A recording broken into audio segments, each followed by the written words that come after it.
बिस्मिल्लाहिर्रहमानिर्रहीम। Welcome back to ब्रेनोर academy. दोस्तों, आज की इस बहुत ही इंपॉर्टेंट वीडियो से हम एक न्यू चैप्टर स्टार्ट करने जा रहे हैं जिसका टाइटल है रिस्पायरेशन। सेकेंड ईयर बायोलॉजी का फर्स्ट चैप्टर है रिस्पायरेशन। और आज की इस फर्स्ट वीडियो के अंदर हम ये देखेंगे कि रिस्पायरेशन का बेसिक कॉन्सेप्ट क्या होता है। एंड इसके अलावा दोस्तों हम बात करेंगे ह्यूमन लंग्स की जो एनाटमी है इसकी हम बात करेंगे। So let's start from respiration. And first of all दोस्तों, यहाँ पर जो 4 मोस्ट इंपॉर्टेंट टर्म्स हैं हम इनका जो डिफरेंस है उसको समझेंगे। The first is respiration, gaseous exchange, breathing and cellular respiration. अब दोस्तों यहाँ पर जो सेलुलर रिस्पायरेशन है, इसके अलावा यहाँ पर ये जो रिस्पायरेशन है, इनका जो कॉन्सेप्ट है वो बेसिकली सेम ही है। यानी कि ऑक्सीजन की मौजूदगी में हमारी बॉडी के जो सेल्स हैं वो क्या करते हैं, ग्लूकोज की ब्रेक डाउन करते हैं। जब ऑक्सीजन की मौजूदगी में ग्लूकोज की ब्रेक डाउन होगी तो एज अ रिजल्ट हमें एटीपी मिलेगी, एनर्जी मिलेगी, साथ में कार्बन डाइऑक्साइड रिलीज होगी एंड बाय प्रोडक्ट के तौर पे वाटर बनेगा। सो इस प्रोसेस को बेसिकली हम नाम देते हैं रिस्पायरेशन का। यानी कि the process by which cells obtain energy from food usually using oxygen. Okay, यहाँ पर ऑक्सीजन का यूज होता है and release carbon dioxide and water. और ये ऑक्सीजन दोस्तों कहाँ से आती है, ये एक्सटर्नल एनवायरनमेंट से हम इनहेल करते हैं, अपनी बॉडी के अंदर लेते हैं थ्रू लंग्स। और ये लंग्स के एल्वियोलाई को क्रॉस करती हुई ऑक्सीजन ब्लड के अंदर जाके शामिल होती है, फिर ब्लड से ट्रेवल करते हुए सेल के अंदर जाती है। फिर सेल के अंदर क्या होता है कि हमारे पास जो ग्लूकोज है, ओके, जो ग्लूकोज है उसके साथ जाके बाइंड होती है। यानी कि ऑक्सीजन की मौजूदगी में ग्लूकोज की ब्रेक डाउन होगी तो एज अ रिजल्ट हमारे पास एटीपी बनेगी, साथ में कार्बन डाइऑक्साइड रिलीज होगी और इस कार्बन डाइऑक्साइड को फिर हम एक्सहेल करेंगे, जो एक्सटर्नल एनवायरनमेंट है उसके अंदर दोबारा से रिलीज करेंगे। सो ये कार्बन डाइऑक्साइड साथ में बनेगी एंड बाय प्रोडक्ट के तौर पे वाटर बनता है। सो यही बेसिकली दोस्तों होती है एरोबिक रिस्पायरेशन, यानी कि ऑक्सीजन की मौजूदगी में ग्लूकोज की ब्रेक डाउन होती है। अगर दोस्तों यहाँ पर ऑक्सीजन नहीं होगी तो सेल्यूलर रिस्पायरेशन हो ही नहीं सकती, हमारी बॉडी को एनर्जी मिल ही नहीं सकती। सो यहाँ पर oxygen most important role play करती है जिसको हम अपने लंग्स के जरिए जो है इनटेक करते हैं, यानी कि इनहेल करते हैं। सो ये बेसिकली हमारे पास होता है रिस्पायरेशन। अब यहाँ पर दोस्तों गैसियस एक्सचेंज का मतलब ये होता है कि the exchange of oxygen and carbon dioxide between blood and alveoli of lungs. So mainly gaseous exchange alveoli के अंदर ही होती है। सो जैसा कि मैंने आपको बताया कि जब हम एक्सटर्नल एनवायरनमेंट से ऑक्सीजन का इनटेक करेंगे तो ये ऑक्सीजन हमारे जो रिस्पायरेटरी ट्रैक्ट है उसके जरिए ट्रेवल करते हुए लंग्स तक जाएगी। लंग्स का जो मोस्ट इंपॉर्टेंट पार्ट है इसको हम आगे डिटेल से एक्सप्लेन करेंगे, लेकिन यहाँ पर मैं आपको गैसियस एक्सचेंज जो है समझाना चाहता हूँ। अब जैसे ये ऑक्सीजन एल्वियोलाई तक पहुंचेगी, जो कि आपने ग्रेप्स देखे होंगे अंगूरों के गुच्छे की तरह, सो उस तरह का इनका स्ट्रक्चर होता है। अब जैसे ही यहाँ तक पहुंचेगी ऑक्सीजन तो इनके ऊपर बेसिकली जो ब्लड कैपिलरीज हैं वो इस तरह से लिपटी होती हैं। ओके, जैसा कि ये हमारे पास आ गया एल्वियोलाई और इसके ऊपर जो ब्लड कैपिलरीज हैं वो इस तरह से लिपटी होती हैं। सो यहाँ पर दोस्तों क्या होता है कि जो ऑक्सीजन है वो इस एल्वियोलाई की मेम्ब्रेन को क्रॉस करके ब्लड के अंदर डाइफ्यूज हो जाती है। ऑक्सीजन ब्लड के अंदर चली जाती है एंड ब्लड के अंदर जो कार्बन डाइऑक्साइड थी वो डाइफ्यूज होके एल्वियोलाई के अंदर आती है और यहाँ से फिर एल्वियोलाई से दोबारा जो हमारे रेस्पिरेटरी ट्रैक्ट है उसके जरिए से होती हुई हम अपने माउथ से बाहर इसको रिलीज कर देते हैं। सो यहाँ पर एल्वियोलाई एंड ब्लड के दरमियान 2 गैसेस का एक्सचेंज हुआ। ऑक्सीजन को हमने ब्लड के अंदर शामिल किया और ब्लड से कार्बन डाइऑक्साइड को एल्वियोलाई के अंदर लिया। सो ये 2 गैसेस के जो एक्सचेंज हुआ है यहाँ पर, इसी को बेसिकली हम नाम देते हैं गैसियस एक्सचेंज का। ओके, नेक्स्ट हम बात करते हैं ब्रीदिंग की। तो ब्रीदिंग एक फिजिकल प्रोसेस है, एक फिजिकल प्रोसेस है जिसमें हम ऑक्सीजन का इनटेक करते हैं, कार्बन डाइऑक्साइड का एक्सहेल करते हैं, गैस को जो कार्बन डाइऑक्साइड है उसको एक्सहेल करते हैं, बाहर निकालते हैं। सो यहाँ पर इनहेलेशन एंड एक्सहेलेशन, इस फिजिकल प्रोसेस को नाम दिया जाता है ब्रीदिंग का। The physical process of taking in oxygen rich air and giving out carbon dioxide rich air. So this is basically breathing. अब दोस्तों जो सेल्यूलर रिस्पायरेशन है उसका मैंने आपको बता दिया कि ये एक बायोकेमिकल प्रोसेस है, यानी कि लिविंग सेल के अंदर जो फूड है, जो हमारे पास ग्लूकोज है उसकी ब्रेक डाउन होती है in the presence of oxygen, where glucose is broken down to produce ATP energy. इस प्रोसेस को हम नाम देते हैं सेल्यूलर रिस्पायरेशन का। सो ये बेसिकली हमारे पास 4 मोस्ट इंपॉर्टेंट टर्म्स आ जाती हैं। अब दोस्तों ये तो हमने जान लिया कि हमारी बॉडी के अंदर जो एनर्जी की प्रोडक्शन होती है उसके अंदर ऑक्सीजन का कितना इंपॉर्टेंट रोल है। अब ये देखते हैं कि ये ऑक्सीजन जो हम इंटेक करते हैं ये कौन सा पाथवे फॉलो करती हुई हमारे सेल के अंदर जाके एंटर होती है। सो इस पूरे पाथवे को हम 1 बाय 1 डिटेल से एक्सप्लेन करते हैं लंग्स एनाटॉमी के अंदर from outside to inside. So first of all दोस्तों आप ये जानते हैं कि जो हमारा एक्सटर्नल एनवायरनमेंट है, ओके, मान लीजिए ये हमारा एक्सटर्नल एनवायरनमेंट है और यहाँ पर ऑक्सीजन रिच एयर प्रेजेंट है। अब ये ऑक्सीजन रिच एयर हमारे नोस्ट्रिल्स के जरिए इंटर होती है नेजल कैविटी के अंदर। नोस्ट्रिल्स हमारे नोज की ओपनिंग्स को कहा जाता है। यहाँ पर इस डायग्राम के अंदर आप देख सकते हैं कि ये हमारे पास क्या है, नोस्ट्रिल्स हैं। दीज आर नोस्ट्रिल्स जो कि ओपनिंग का काम करते हैं। यहां से ऑक्सीजन रिच एयर एंटर होती है इनटू नेजल कैविटी। ये जो आपको ट्यूब यहाँ पर नजर आती है इसको नाम दी जाता है नेजल कैविटी का, ओके। और नेजल कैविटी एक पैसेज का काम करती है। जैसे ही ऑक्सीजन रिच एयर यहाँ पर एंटर होती है ये उस एयर को फिल्टर करती है, ह्यूमिडिटी प्रोवाइड करती है, वार्म करती है। अब इस नेजल कैविटी से दोस्तों, ओके, ये जो ऑक्सीजन रिच एयर है नेजल कैविटी के अंदर एंटर हुई, नेजल कैविटी से ये एंटर होगी फेरिंग्स के अंदर।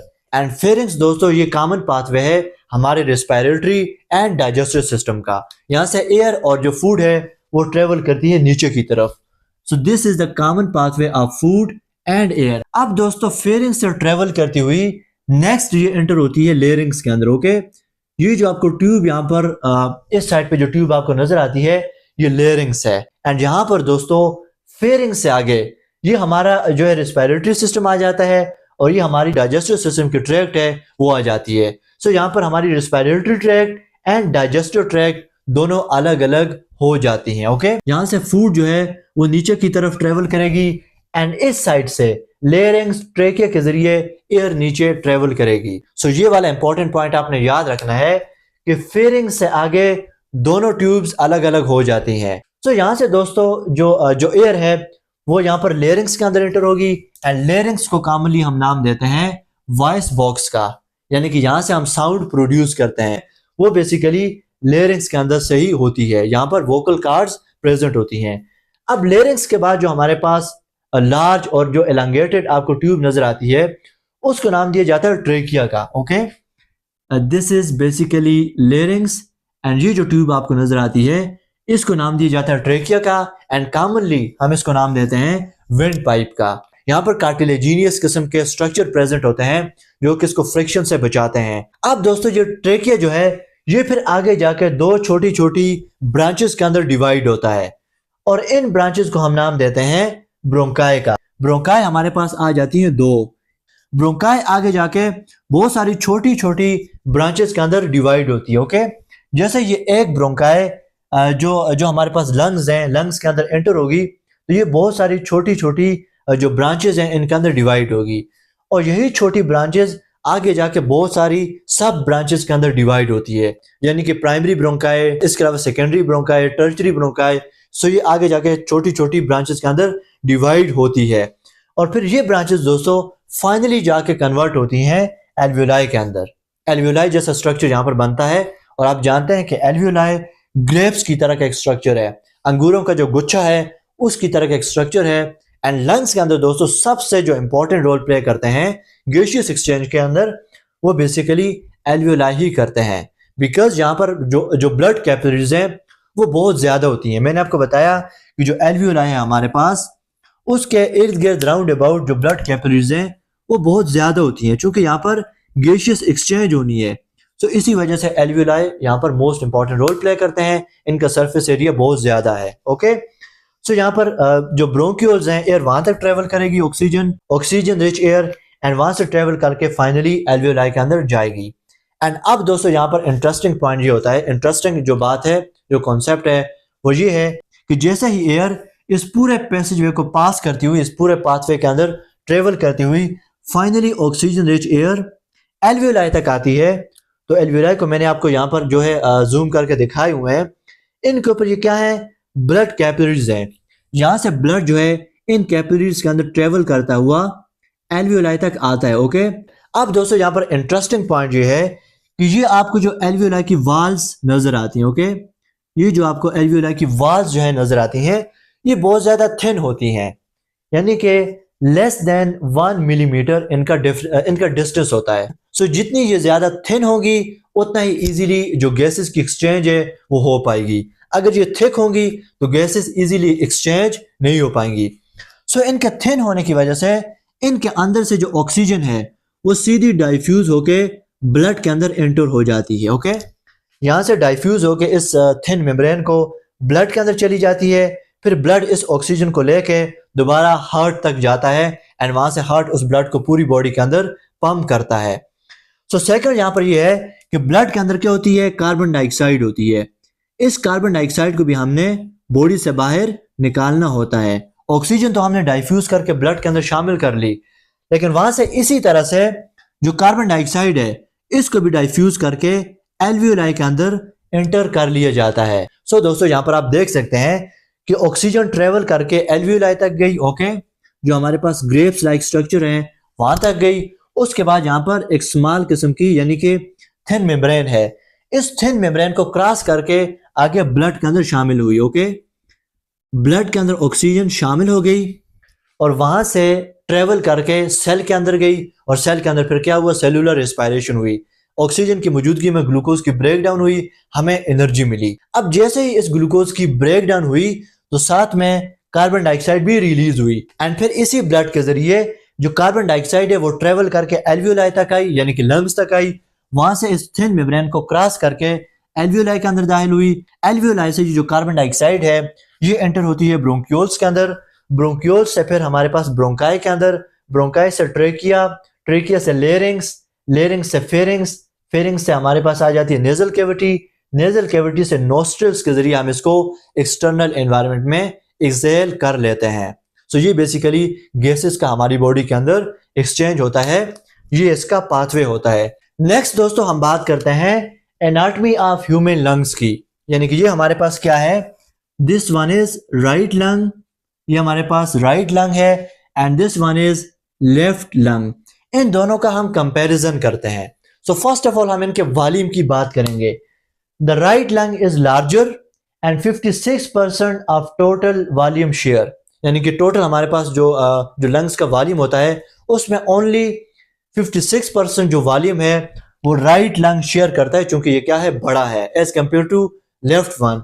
And left one is smaller, left lung जो है वो स्मॉलर होता है and share only 44% of the total volume. अब दोस्तों यहाँ पर जो डायग्राम है उसके अंदर ये मिस्टेक मुझसे हुई है कि ये जो हमारे पास राइट लंग है इसको मैंने छोटा बनाया है और लेफ्ट को बड़ा बनाया है, बट एक्चुअली में ऐसा नहीं होता, okay. So this is mistaken कि मुझसे ये ऐसी बनी है। अगर हम इसके लोब्स की बात करें तो जो हमारे पास राइट लंग है चूंकि ये बड़ा है तो इसके 3 लोब्स हैं एंड लेफ्ट वन स्मॉलर है सो इसके 2 लोब्स हैं। सो यहाँ पर आप जो है देख सकते हैं कि जो हमारे पास राइट लंग है इसके 3 लोब्स हैं, superior lobe, middle lobe and inferior lobe. Left के 2 लोब हैं जिसमें superior lobe and inferior lobe आ जाते हैं। नेक्स्ट दोस्तों अगर हम साइज की बात करें तो साइज मैंने आपको बता दिया कि राइट लंग साइज में बड़ा होता है, लेफ्ट वन साइज में छोटा होता है। बिकॉज उसकी वजह यह है due to asymmetrical placement of heart, हमारी लेफ्ट साइड पे चेस्ट के अंदर हार्ट भी प्रेजेंट होता है। सो हार्ट के प्रेजेंट होने की वजह से जो लेफ्ट लंग है इसको जगह कम मिलती है, इसकी जो जगह है, जो स्पेस है वो कम हो जाती है ड्यू टू हार्ट की वजह से। सो इसी वजह से ये जो लंग है दोस्तों इसका साइज छोटा है, ओके। अगर हम इनकी लोकेशन की बात करें तो जो लंग्स हैं ये प्रेजेंट होते हैं रेस्ट ऑन डायाफ्राम बेस, यानी कि डायाफ्राम के ऊपर लंग्स प्रेजेंट होते हैं। और डायाफ्राम की लोकेशन कहां पर है, डायाफ्राम हमारी chest cavity and abdominal cavity in दोनों के दरमियान प्रेजेंट होती है, इन दोनों को सेपरेट करती है, इन दोनों को अलग करती है, ओके। सो डायाफ्राम के ऊपर लंग्स की लोकेशन होती है। एंड दोस्तों जो डायाफ्राम है ये एक मस्कुलर स्ट्रक्चर है जिसका ब्रीदिंग के अंदर बहुत ही ज्यादा इंपॉर्टेंट रोल जो है होता है। नेक्स्ट वीडियो के अंदर इंशाल्लाह हम देखेंगे कि डायाफ्राम का जो ब्रीदिंग है उसके अंदर क्या रोल है। बट इतना मैं आपको बताता जाऊं कि जब डायाफ्राम कॉन्स्ट्रिक्ट होगी, जब ये कॉन्स्ट्रिक्ट होगी, ये नीचे की तरफ चली जाएगी तो हमारी चेस्ट कैविटी का जो वॉल्यूम है वो इंक्रीज हो जाएगा। चेस्ट कैविटी का वॉल्यूम इंक्रीज हो जाएगा, प्रेशर क्या होगा, डिक्रीज होगा। जब प्रेशर डिक्रीज होगा तो एयर ऑटोमेटिकली अंदर की तरफ जाएगी। लेकिन जब डायाफ्राम ऊपर की तरफ उठती है तो एज अ रिजल्ट लंग का वॉल्यूम जो है कम हो जाता है। जब ये रिलैक्स होती है डायफ्राम, तो लंग्स का वॉल्यूम कम हो जाता है, जो प्रेशर है वो इंक्रीज हो जाता है और हम एयर को एक्सेल करते हैं। सो ये इंशाल्लाह हम नेक्स्ट वीडियो के अंदर डिस्कस करेंगे। सो ये हमारे पास एक मस्कुलर स्ट्रक्चर होता है और इसके ऊपर लंग्स लोकेटेड होते हैं।